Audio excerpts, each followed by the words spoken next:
seems a fair place to camp. We shall stop here for the night. Ezekiel? Heavenly Father, is that you?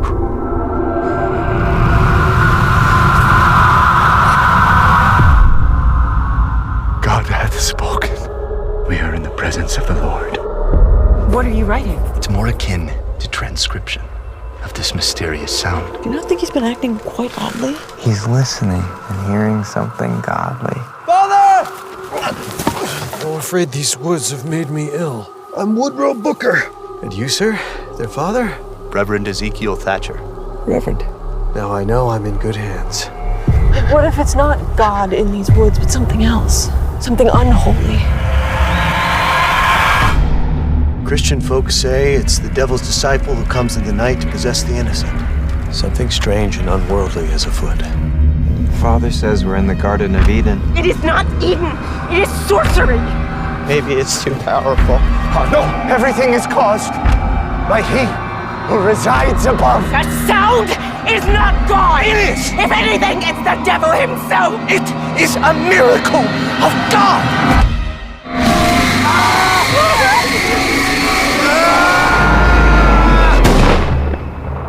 You shall not infect me!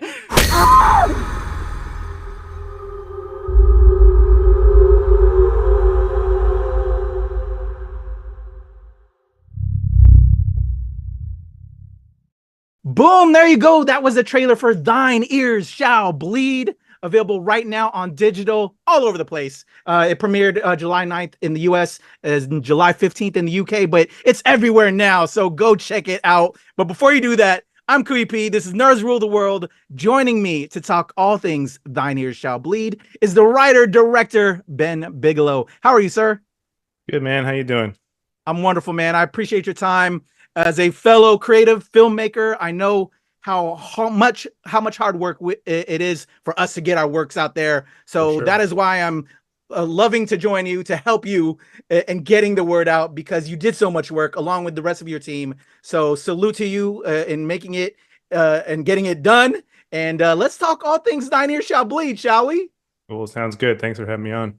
Definitely. So where did this come from? A period horror piece that's a little bit on some religious things here and there that to me is just the best horror, if you will. I love that type of horror.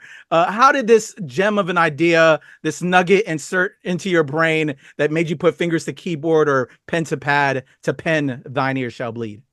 Well, you know, it's funny. It actually came about through putting fingers to keyboard, I would say. Basically, so my family has a place in Montana, and it borders against this amazing wilderness. And I had written some other screenplays, you know, that would require like big budgets and whatnot, and started to think, well, how could I write something that I could shoot there? So the genesis of it really became, you know, what could I do in this landscape? And you know, so me and my co-writer William Bigelow were just playing around with ideas, and one of the things that we liked was, you know, period in the woods doesn't take a lot to sell a period, because you know, there's no cities, it's just costuming for the most part, and we also, you know, some other things like that. So we liked that. We thought that would be interesting to do period. As you said, horror, you know, I hadn't seen, I mean, there's period horror, but to give it something new, you know, to throw it back in the 1860s, which that time period, I think, really speaks to that landscape in the American West. Anyway, and in a very early kind of sketchy draft of this script, we had a sound coming from the woods, you know, and that was like the first encounter with, at that point, we had no idea what it was really. It was maybe a monster, it was an alien, like, who knows, you know? And then it came time for the second encounter.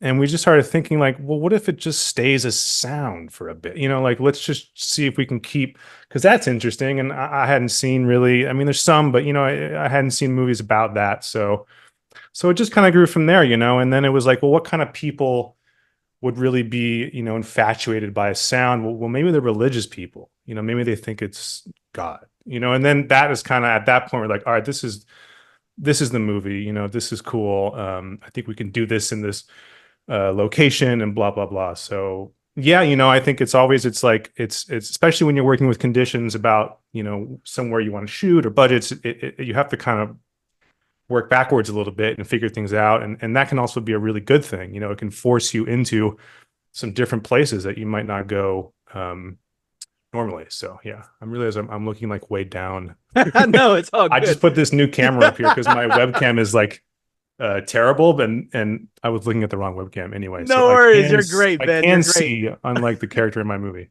I love it. I love where this idea came from. Going camping with family and friends, and being out in the woods, and you hear these odd, eerie sounds every now and then that you don't know where it's from, and then to mix that religious element is just it's made for a project, and I'm happy that everybody's gonna see Thine Ear Shall Bleed available now. So go check it out, y'all. And to make it a period piece, and also that element that you said as a filmmaker, you kind of work with what you have at your disposal, especially when you have limited budgets to a degree. Just all of that is just, I think, key for all of my filmmaker friends that watch these interviews that I do. So I love that you said that.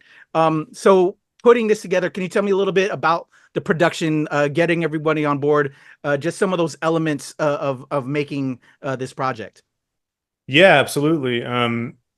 And I'll just clarify, like the budget thing. I mean, I think all horror, unless you're like writing Poltergeist, you know what I mean? Like 90% of horror, it's like, I think even, Robert Eggers, like these guys at a big, they're always kind of thinking like, well, how can I do something different that's also doesn't involve like $100 million. Exactly. No one's going to get that or even half that for a horror movie. So, I think that's part of the fun, at any stage, part of the deal, you know what I mean? But yeah, so anyway, how it came together, the producers are, and also who own the property, are my family. And so they helped out tremendously. It was a real family production. So my mother, my stepfather, my father were involved. Also, a big help came from my younger sister, who is she's a camera operator, and it's actually her first feature film as a camera operator. So she had a lot of great connections, including the DP, Chris Kavanaugh. And yeah, it was about it. A lot of it was, they're really talented people, and also a lot of times it was their first big, like Chris is his first feature. He's worked on, as assistants as a DIT and other things for like Marvel movies and huge movies, but he wanted to level up to, DP. So it's a lot of kind of people in those positions who are willing to, for somewhat reduced rates, come out to the woods in Montana. And I think we kind of framed it as like, it's going to be a really fun experience. Like we're going to all be in the woods together, playing make-believe. Like there's no rules. Like we can do whatever we want. And this was COVID times too when you were creating this. Yeah, which I'm sure it was also that put a strain on a lot of us as filmmakers. So absolutely. This works in a closed atmosphere. It works in a closed atmosphere. Yeah, that's still, I forgot about that almost. Right. But, even though we were in the middle of nowhere, like because it was a SAG certified, we had to have like all the compliance and all that stuff going on set, but which was annoying and a waste of money. I mean, it had to, no one got sick, so it was not a waste, but you know what I mean? So yeah, I think it was exactly. Some people were not working. Like there was the costume designer is like a major costume designer, a friend of the family, and she wasn't working. So she was like, I'll totally do it. Like I have some friends, it sounds fun, period piece. And so it was great, it was a real, I think one of the other benefits of indie filmmaking is you can, it's difficult and there's restrictions, but, you don't have this huge apparatus of support from a studio, but, you can kind of do what you want a bit more and have a real, like, kind of family experience on set. And I think that was the case. The actors are all mostly from New York and they were like, oh, cool. Like during COVID, fly to Montana and do this like weird horror movie in the woods. Like it's an adventure, and I think that spirit of adventure, is in the film and it's in the characters and it's in, the end result as well. So I think it turned out good. Yeah. Awesome, awesome. And I'm sure everybody's like, make sure you get my names right in the credits. It's all beautiful. We love that. The whole cast and crew, and it takes a village to make a film. So salute to your entire team. And they all deserve their flowers for helping put it together. I know I'm always appreciative of my film family when I'm putting it together. So salute to yours. In making this film, and what you hope people take from this film, let's talk about the story a little bit, I guess, if you will. Can you give us a setup? We just showed the trailer not too long ago, but if you can give a little bit more detail to those that might not have checked it out yet, just give them a little bit more about what they can expect from Thine Ears Shall Bleed, available right now. Sure, yeah. So as it's kind of covered in the trailer, but it's about a family in the West, a religious family, and they're traveling to pick up an organ for the father who's a minister's preacher, his church, and they get side railed into the woods and they hear this sound, and it's a mysterious kind of otherworldly sound that they believe to be God, and it turns out to be something unholy. So I think what's fun about the film is, for me, and the interest is, it's about really religious zealotry and what happens when the thing is, it's not like Ezekiel, the main character. It's about ultimately his own sort of vanity, and a lot of religious people who preach, and who are in positions of power maybe aren't actually interested in the common good, but they're interested in their own personal gain. And I think that, that basically that gets the best of him. And it's about the family's reaction to that and their own sort of questioning, because it is this sound does some wonderful things. It's not just right away that it's evil. They're not stupid to think it's God, because it really, I would think the same thing. Like I would be blown away by what happens, and so they're confronted by what are miracles and what are tricks and what is really going on. And Sarah, his wife, she's very grounded and she's like a very kind of tough, 1860s woman who has to really kind of start taking care of things, in Ezekiel's increasing madness, and about defending her children. But she's also conflicted too. Like, well, maybe this is, God, or what's going on. And so it's a horror film, but I think at the core too, it's really it's a classic kind of family drama between a mother and a father and a sister and a brother, and it has all those kind of beats that I think make that sort of story interesting,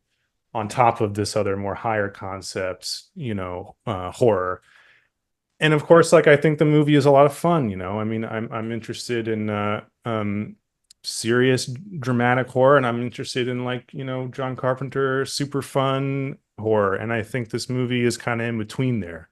It has a bit of both, and there's humor and playfulness and kind of winks and a little bit of camp against like really horrific drama. So yeah, I love it. I love that films like this that create the conversation, if you will. I grew up in a very religious household, but then we kind of went on our own paths a little bit, but I won't get into politics and religion and everything. But I love these type of projects, especially with my horror. Again, kudos to you in creating this film that's going to create the conversations, because we should all be talking and escape it with the entertainment, but also, maybe let's talk about it and what we believe in and all that.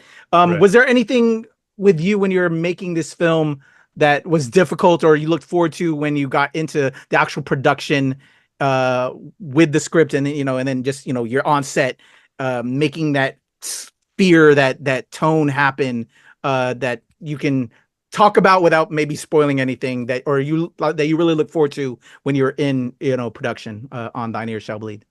Sure. I mean, it's I think the biggest thing for me as a writer and a director is really to see the performances come to life. It's the biggest wild card in a way, and you can talk to an actor and you can see what they look like. And I mean, I didn't know these actors at all. Like, we got them kind of last minute, and they look cool, but it's always, you don't know, and you have an intuition about them, and you hope. And that's the fun thing, is to really see like that drama play out, and to see, like, for example, Ezekiel. I mean, I think one of the most challenging things really for him, but for me as well, is, the film was obviously shot like completely out of order, because that's how you have to shoot a movie. And his madness has to track in a, linear progression, he can't be too crazy. And that was a real challenge for him to get that. And not a challenge, but a concern. You want to get that right. And I think he really did. And so that was, a difficulty. But yeah, it's so fun. Like it's fun to see the actors, especially there's some scenes where they're almost theatrical, like good amount of dialogue, arguing, and to really see them own that, and then as a director, I think the most fun part is it's like they're owning it after a few takes, and camera guys are owning it, and I'm just like watching. I'm not doing anything at that point.